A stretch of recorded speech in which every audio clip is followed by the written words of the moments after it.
किसान भाइयों, मैं पहले भी पिछले 2-3 सालों से फॉलो कर रहा हूँ, देख रहा हूँ कुछ खेतों को। ये अम्बाला ज़िला के नग्गल एरिया में हैं, जहाँ पर धान की फसल बहुत देर से कटती है और खड़ी फसल में ही किसान जो हैं वो लगा देते हैं गेहूं के बीज, बिखेर देते हैं, बो देते हैं अखीरले पानी के साथ, लगभग 10 अक्टूबर के आसपास। इस साल भी ये गेहूं लगी है। हम थोड़ी देर में आपको दिखाते हैं कि संजय वशिष्ठ ने क्या बताया है कि नग्गल गांव में खड़े खेतों में कैसे चल रही है गेहूं और क्या हैं इसके लाभ। मैं पुरानी वीडियो आपको समझाने के लिए अभी दिखा रहा हूं, फिर बाद में करते हैं हम इस पे बातचीत।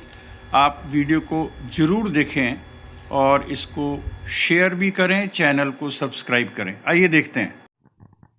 सभी किसान भाइयों को नमस्कार। साथियों, इस समय हम हरियाणा प्रदेश के अम्बाला ज़िला में हैं और अम्बाला ज़िला के पास एक गांव है नग्गल, और इस गांव में किसानों ने पिछले 15 सालों से अपने आप से एक ऐसी तकनीक विकसित की है कि वो धान खड़ी हो या धान पड़ी हो, गिरी हुई हो, उसमें बिना कटाई के पहले ही गेहूं बो देते हैं।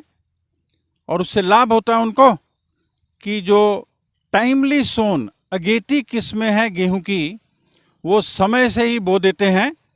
ये टेक्निक अपने आप में बहुत ही अच्छी है और इतने सालों से क्योंकि ये चल रही है, तो इसमें अब कोई ज़्यादा पुष्टि की ज़रूरत नहीं है कि लाभ होता है कि नहीं होता है।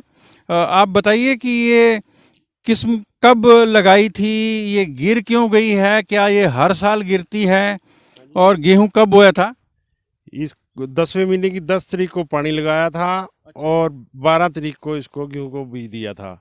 अच्छा। और 50 किलो बीज डालते हैं इसमें हम। अच्छा। 50 किलो बीज डाल के इसमें बीज जमजेगा।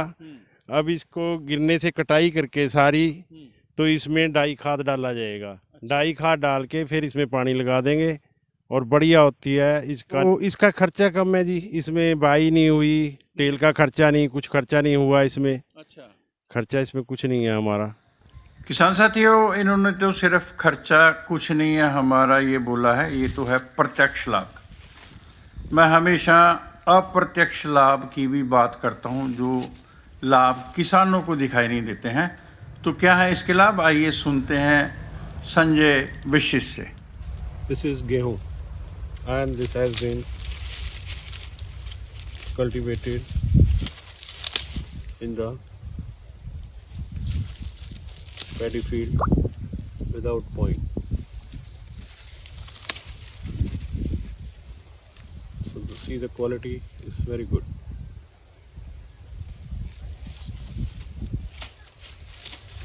So this save time, this save energy, and this save cost. And above all, as the Punjab government or Haryana government is after the burning of paddy in the field, this avoid that. किसान साथियों, संजय वशिष्ठ ने 4 इसके बताए हैं लाभ।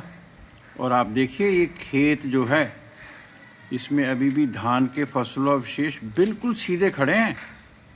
अगर ये happy seeder या सुपर सीडर से बोई जाती तो ये धान के खड़े हुए सो कॉल्ड जो पैडी स्ट्रॉ रिमेन्स हैं या ये फाने हैं, ये मुड़े हुए नज़र आते हैं आपको।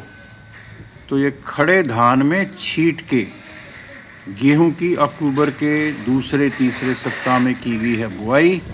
और आप देखें कितनी श्रेष्ठ गेहूं के पौधे निकल गए हैं, और बोने के बाद ये धान काटा गया है। ये बासमती धान में कम से कम 22 गांव हैं नग्गल गांव के आसपास, जैसा कि मैं जानता हूं। उसमें किसानों ने इस विधि को अपनाया है, जिससे उनको काफ़ी लाभ हो रहा है। साथियों, धान के फसलोवशेष ये जो फाने हैं, इनमें पोटाशियम, नाइट्रोजन और फास्फोरस, इनकी प्रचुर मात्रा होती है और पुनः खेती में डालने पर ये अगली फसल के लिए, जैसे आप गेहूं लगाते हैं या कोई और फसल लगाएंगे, तो उसके लिए बहुत लाभकारी होती है। तो अक्टूबर में बोई गई है और अक्टूबर के तीसरे सप्ताह में जो अगेती किस्में बोने की सिफारिश है, उस तरह की किस्में किसान खड़े हुए या पड़े हुए धान के खेतों में छींटकर बुआई कर सकते हैं। अनुरोध है कि जहाँ जहाँ पर किसान लगाते हैं बासमती धान, वो लोग इस विधि को छोटे स्तर पे अगले साल जरूर अपनाएं, ताकि उनको टाइम गैप जो होता है, जो समय उनका ज़्यादा लगता था, वो कम लगेगा।